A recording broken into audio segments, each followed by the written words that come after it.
Hello जियो politics lover. आज की video में हम देखेंगे दक्षिण अमेरिका के देश वेनेजुएला और उत्तरी अमेरिका देश यूएसए यूनाइटेड स्टेट्स अमेरिका के बीच लंबे समय से विवाद चला आ रहा है, जिसके मूल में राजनीतिक, आर्थिक और भू रणनीतिक कारण हैं। इसके विवाद के विभिन्न कारण और भी हैं, जिसमें राजनीतिक टकराव और मादुरो की सरकार। 2018 के राष्ट्रपति चुनाव में विवाद तब गहरा गया जब वेनेजुएला राष्ट्रपति चुनाव में से मानी जा रही उसमें निकोलस मादुरो की जीत पर धांधली का आरोप लगे। अमेरिका और कई पश्चिमी देशों ने इस चुनाव को अवैध माना और विपक्षी नेता जुआन गुआइडो को अंतरिम राष्ट्रपति के रूप में मान्यता दी। मादुरो ने इसे अमेरिकी द्वारा तख्तापलट की कोशिश करार दिया है। अमेरिकी प्रतिबंध।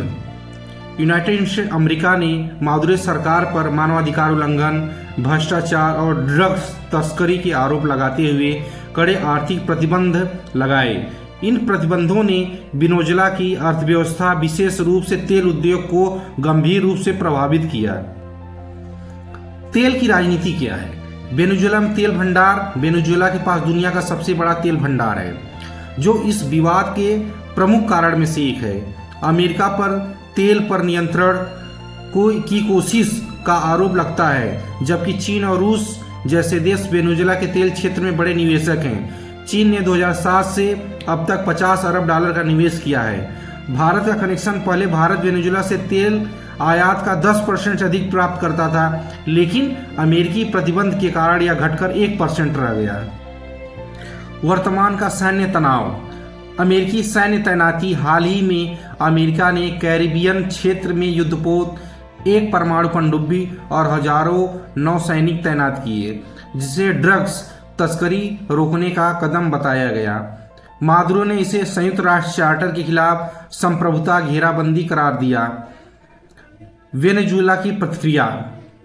मादुरो ने अपनी सेना को तैयार रहने का आदेश दिया और समुद्री सीमा पर ड्रोन व युद्धक जहाज तैनात किए। हाल ही में वेनेजुएला के 2 F-16 फाइटर विमान अमेरिकी युद्धपोत के पास उड़ान भरी, जिसे शक्ति प्रदर्शन के रूप में माना गया।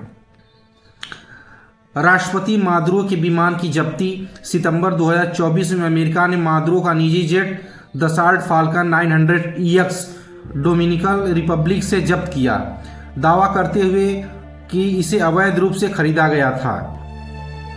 वेनेजुएला पर ड्रग्स तस्करी का आरोप। अमेरिका का दावा है कि Maduro cartel of the sons जैसे ड्रग्स तस्करी नेटवर्क से जुड़े हैं और उनके खिलाफ $50 मिलियन का इनाम रखा गया है।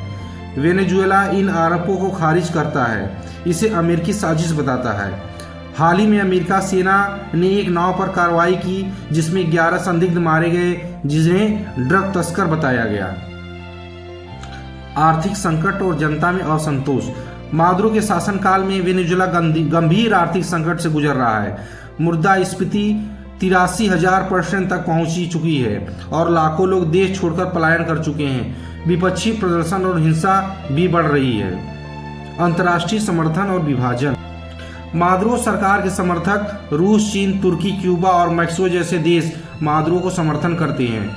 वहीं अमेरिका के समर्थन कनाडा, ब्रिटेन, ब्राजील, अर्जेंटीना, यूरोपीय संघ अमेरिका के साथ हैं। यह वैश्विक विभाजन वेनेजुएला को भू राजनीतिक अखाड़ा बना रहा है। वेनेजुएला और अमेरिका के बीच तेल विवाद सत्ता और भू राजनीति का मिश्रण है। अमेरिका मादुरो को सत्ता से हटाने और तेल संसाधनों पर नियंत्रण चाहता है, जबकि मादुरो इसे संप्रभुता पर हमला बताते हैं। हाल ही की सैन्य गतिविधियों और विमान जब्ती ने तनाव बढ़ा दिया है, जिससे कैरिबियन क्षेत्र में टकराव की आशंका बढ़ गई है। इस वीडियो में इतना ही।